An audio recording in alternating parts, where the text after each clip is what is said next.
Now we're going to take a look at graphing just sine x, that's our parent function, and then y equals sine 2x. So multiplying by 2, but notice this time we're multiplying by 2 before we plug into sine. So that's going to affect things horizontally. So if I graph y equals sine x, that's very familiar. 0 pi over 2 pi, 3 pi over 2, 2 pi, high of 1, low of -1. Sine x starts at the middle, goes up to a high, middle, low, middle. Okay, so there's my graph of sine x. Now if I'm graphing y equals sine of 2x, I can record what I would do in evaluating that function and then how that's going to transform my graph. Given an x value, the very first thing I would do is multiply by 2. Then I would take that result and plug into sine. Now sine is my parent function here. So what I'm doing before the parent, so that's going to affect things horizontally. And remember, horizontal transformations are a little bit counterintuitive. So while I think of multiplying by 2 as making things bigger, we're going to do exactly the opposite. We're going to shrink by a factor of 1/2, the reciprocal of 2. And so the way I accomplish that is I'm going to do the opposite of this. Instead of multiplying my x values by 2, I'm going to divide them by 2. So the first important x value was at 0. Half of 0 is still 0. Okay. The next important x value was at pi over 2.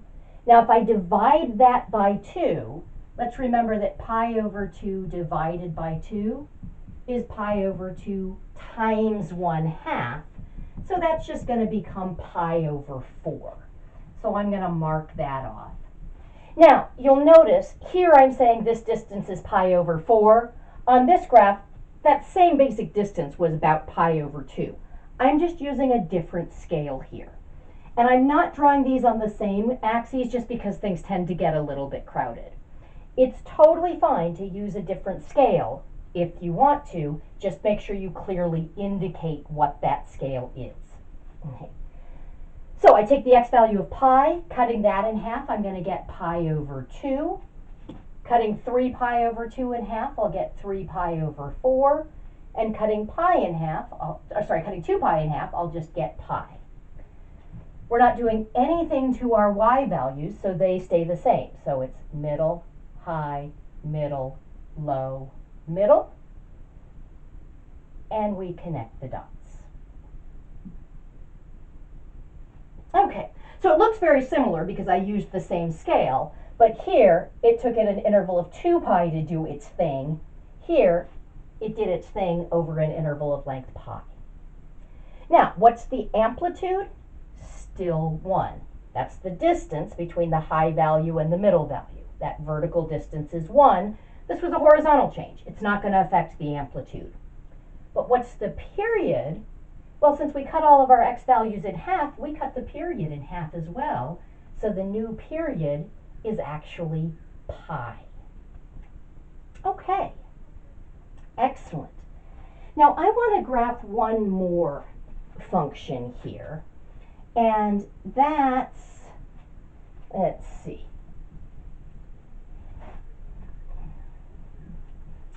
I want to graph y equals sine of negative 2x.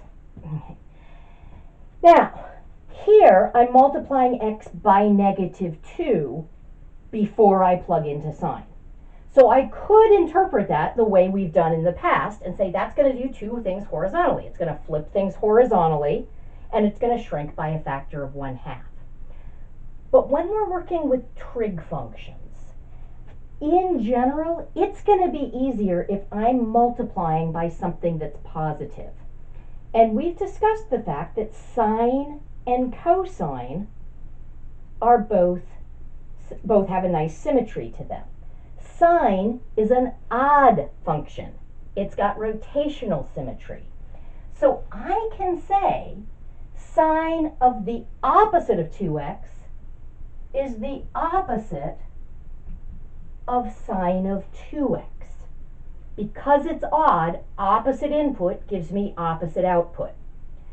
It looks like I'm factoring out the negative sign. Don't think of it as factoring out the negative sign, because this is absolutely not the same as what I'd get if I pulled out the 2. Because if I pulled out the 2, I'd be doubling the heights, but I wasn't doubling the heights. Okay, so I'm not factoring out the negative. I'm using the fact that sine is odd to say opposite input gives me opposite output. Okay, so just as a strategy, and this is going to become more useful when we get to the point where we're doing multiple horizontal transformations. Okay, I'm always, if there's a negative sign in my input, I'm going to take a look. If it's sine, I'm going to use the fact that sine is odd, and if it's even, I'm going to use the fact that cosine is even. So I'm going to say that's negative sine 2x. So now if I looked at what I do in evaluating things and how that would transform things, first thing I would do to my x value is double it. Then I would plug into sine. Then I would multiply by negative 1. Sine is the parent function. So now I can say, oh, instead of doing 2 things horizontally, that's equivalent to 1 horizontal and 1 vertical. The multiplying by 2 is going to shrink things horizontally. The multiplying by negative 1 after I plug into cosine is going to be a vertical flip. So here, I've already done the horizontal transformation. This was y equals sine of 2x. So now, if I want to get to y equals negative sine of 2x, which is the same as sine of negative 2x that I was asked to graph, all I need to do is that vertical flip. So my x values will still be pi over 4, pi over 2, 3 pi over 4, and pi. But now, we'll still start at a middle value, but instead of going up to a high value of 1, we'll come down to a low value of negative 1. And then back to 0. Instead of coming down to a low, we go up to a positive 1, and then back down to 0.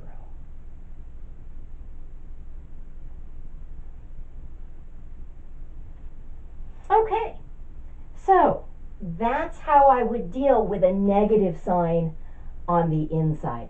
Again, that's not the only way. I could have, if I wanted to, viewed this as a horizontal flip. In that case, I probably would have been graphing stuff over here instead of graphing stuff over here. I think it's going to be easier as we move forward to just always deal with a negative by working with the fact that sine is odd and cosine is even. So you're welcome to use another technique if you prefer, and you've got one that you're comfortable with. If I'm working with you individually in office hours and you prefer a different technique, just let me know. But I'm going to consistently deal with a negative on the inside by just using the evenness of cosine and the oddness of sine. Okay, so what I'm going to have you folks do, and we'll just go over this in the next video. So we'll wrap up this video now, but with an assignment for you. I want you to graph y equals cosine of x, then graph y equals cosine of x over 2, and then graph y equals cosine of negative x over 2. Okay. And for all of these, give me the new, well, for these two rather, make sure you tell me what the new period is. Should have mentioned this last time. When we graphed sine of negative 2x, the period was still pi. Okay. All right. Give that a shot. We'll go over that at the beginning of the next video.